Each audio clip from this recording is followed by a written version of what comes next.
നമ്മുടെ വിദ്യാഭ്യാസ മന്ത്രി ധർമ്മേന്ദ്ര പ്രധാൻ രാജിവെച്ചാൽ തീരുന്ന പ്രശ്നം മാത്രമാണ് ഇപ്പോൾ നമ്മളെ ഇന്ത്യയിലുള്ളത് വിദ്യാഭ്യാസ രംഗത്ത്. അല്ലല്ലോ. വിഷയം എന്താണെന്ന് വെച്ച് കഴിഞ്ഞാൽ ഇങ്ങനെ പോയി കഴിഞ്ഞാലും പുതിയൊരു വിദ്യാഭ്യാസ മന്ത്രി വരണമല്ലോ. അതും എല്ലാം ഒരുപോലെ പഴം തന്നെയല്ലേ.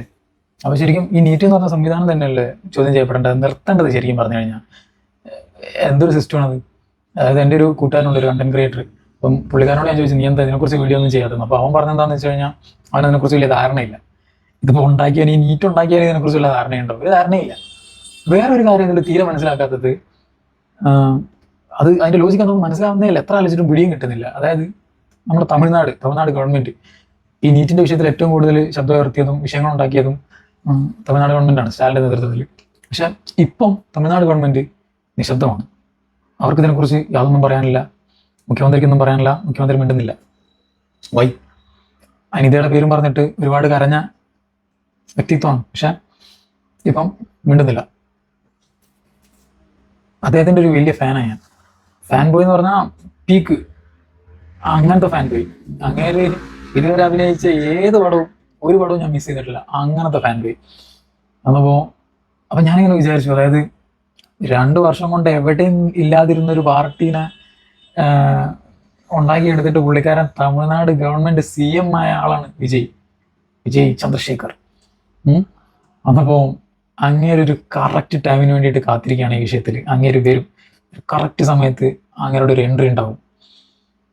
ദിവസം 5ആയി, 10ആയി, 15ആയി, അങ്ങനെ മൂപ്പരുടെ എൻട്രി ഒന്നും ഇല്ല. ചുമ്മാതാ, ഒരു കാര്യമില്ല. അത് വരാൻ പോകുന്നുണ്ടോ എന്ന് ചോദിച്ചു കഴിഞ്ഞാൽ അതും ഡൗട്ടാണ്. വന്നപ്പോഴാണ് വിജയുടെ കുറേ ഹേറ്റേഴ്സ് ഉണ്ട്.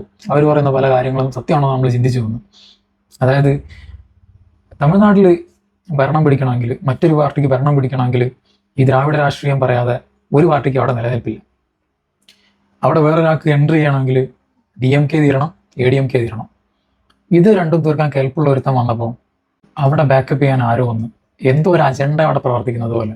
DMK അല്ല, ADMK അല്ല, രണ്ടും ചിത്രത്തിലല്ല, നശിച്ച് പുതിയൊരു ഗവൺമെൻറ് വന്നു. ഈ ഗവൺമെൻറ് എന്താ ചെയ്യുന്നത്?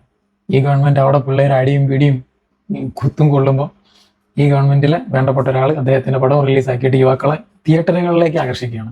പ്രതിഷേധിക്കേണ്ട, നിങ്ങൾ സിനിമയും കണ്ട് നിങ്ങളെ കാര്യം നോക്കിപ്പോ എന്ന് അദ്ദേഹം പറയാതെ പറയല്ലേ ചെയ്യുന്നത്. അങ്ങനെയുള്ള എല്ലാ പടവും ഫസ്റ്റ് ഡേ ഫാൻ ഷോ പോയി കാണുന്ന ആളാണ് ഞാൻ. പക്ഷെ എന്തോ ഇപ്പോൾ അത് കാണാൻ തോന്നുന്നില്ല.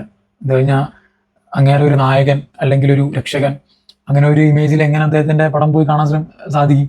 പറ്റൂലല്ലോ. എൻ്റെ 150 രൂപ ഇല്ലെങ്കിലും പുള്ളി കഞ്ഞി കുടിക്കും. അതല്ല പ്രശ്നം. അപ്പം പലരെയും മനസ്സിലാക്കാനൊക്കെ ഇത്തരം സാഹചര്യങ്ങൾ നല്ലതാണ്.